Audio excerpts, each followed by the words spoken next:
Welcome back to my channel. എല്ലാവർക്കും mini പന്ത്രത്തിലേക്ക് സ്വാഗതം. അപ്പൊ നമ്മളിന്ന് പുതിയ മൈക്കാണ് ഇട്ടത്. നമ്മളെ ഷോർട്സിനകത്ത് വരുന്നുണ്ട്, അല്ലെ ലോങ്ങിനകത്താണ് നമ്മൾ ഇടുന്നതായിരിക്കും. കണ്ടോ? അപ്പൊ ഇപ്പൊ ഞാൻ സംസാരിക്കുന്നത് ഇതിനകത്താണ് കേട്ടോ. അപ്പൊ നമ്മൾ ചുമ്മാ ഇല്ലേ കൂടെ പോയപ്പം നമ്മളെ പന്തളം പാലം നിങ്ങൾക്ക് കൂടെ ഇന്ന് കാണിച്ചു തരാമെന്ന് ഞാൻ വിചാരിച്ചു. പന്തളം തൂക്കുപാലമാണ്. അപ്പൊ അമ്മച്ചി എടുത്തിട്ടുണ്ടാവും, കാരണം അമ്മച്ചിയെ കൊണ്ട് നമ്മളിവിടെ വന്നിട്ടുണ്ട്. 2-3 പ്രാവശ്യം വന്നിട്ടുണ്ട് കേട്ടോ. അയ്യപ്പന്റെ ഉത്സവത്തിനൊക്കെ നമ്മൾ ഇവിടെ വന്നിട്ടുണ്ട്. ഇതാണ് കേട്ടോ പന്തളം പാലം, തൂക്കുപാലം. ഓക്കെ, അപ്പൊ നമ്മളതേ പോയിക്കൊണ്ടിരിക്കുകയാണ് കേട്ടോ. ജസ്റ്റ് ആണ്. ഇവിടുന്ന് അങ്ങോട്ട് പോയാൽ അയ്യപ്പന്റെ അമ്പലമുണ്ട്. ഇവിടുന്ന് ഇങ്ങോട്ട് പോയാൽ കൃഷ്ണന്റെയും ശിവന്റെയും അമ്പലമാണ് ഉള്ളത്.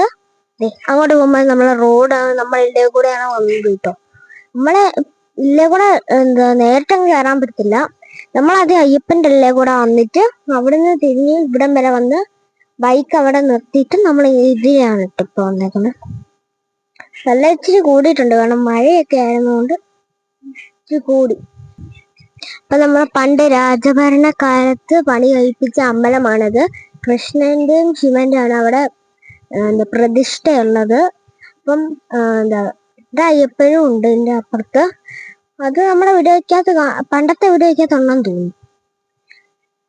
അപ്പൊ ഇവിടെ വന്നിട്ടാണ് ഞാൻ സാധാ കൃഷ്ണനെ ആദ്യമൊക്കെ ആയിട്ട് ഇവിടെ പരിപാടി ഉണ്ട്. അപ്പൊ ആ പരിപാടിക്കൊക്കെ ഞാൻ ഇവിടെ ജന്മാഷ്ടമിക്കൊക്കെ ഞാൻ ഇവിടെ വന്ന് ഒരുങ്ങി നിന്ന് പരിപാടിയൊക്കെ ചെയ്ത് നമ്മള് കുളനടയിലോട്ട് അങ്ങനെയൊക്കെ പോയിട്ടുള്ളതാണ്.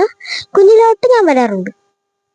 ആ കൃഷ്ണന്റെ അവിടെയാണ് എന്റെ ഫേവറേറ്റ് ഒരു സംഭവം ഉള്ളത്. എന്താണെന്ന് അത് അറിയത്തില്ലല്ലേ. ഒരു ആനയുടെ രൂപമുണ്ട്. വരട്ടെ. അപ്പൊ ഇതാണ് നമ്മൾ ഇവിടുത്തെ ക്ഷേത്രം. ഇപ്പൊ അയ്യപ്പന്റെ ക്ഷേത്രമാണ്. എന്താണ് കോഴിക്കൽ കൊട്ടാരം. ഇതിന്റെ അകത്ത് തന്നെയാണ് ഉള്ളത് കേട്ടോ. അപ്പൊ ഇവിടെ നേരത്തെ അയ്യപ്പന്റെ ഒരു പരിപാടിയുടെ ഒരു സമയത്ത് ഇതിനകത്ത് ശിവലിംഗം കണ്ണാടിയൊക്കെ വെച്ചിട്ടുള്ള കാണിക്കുകയാണ്. അതുപോലെയൊക്കെ ഉണ്ട്. പിന്നെ അയ്യപ്പൻ ജനിച്ച കൊട്ടാരം എന്നൊക്കെ പറഞ്ഞിട്ടുള്ള സംഭവംസ് ഒക്കെ ഇതിനകത്തുണ്ട്. പിന്നെ ശിവലിംഗത്തിനെ കുറിച്ചുള്ള കാര്യങ്ങളൊക്കെ ഇതിനകത്ത് ഉണ്ട് കേട്ടോ. പിന്നെ ഇവിടെ മൊത്തം നിറച്ച് കടകളൊക്കെ ആയിരിക്കും. ഞാൻ വരും സാധനങ്ങൾ വാങ്ങിച്ചിട്ട് ലൈനും ക്ലിപ്പൊക്കെ വാങ്ങിച്ചിട്ട് നമ്മൾ പോയത്.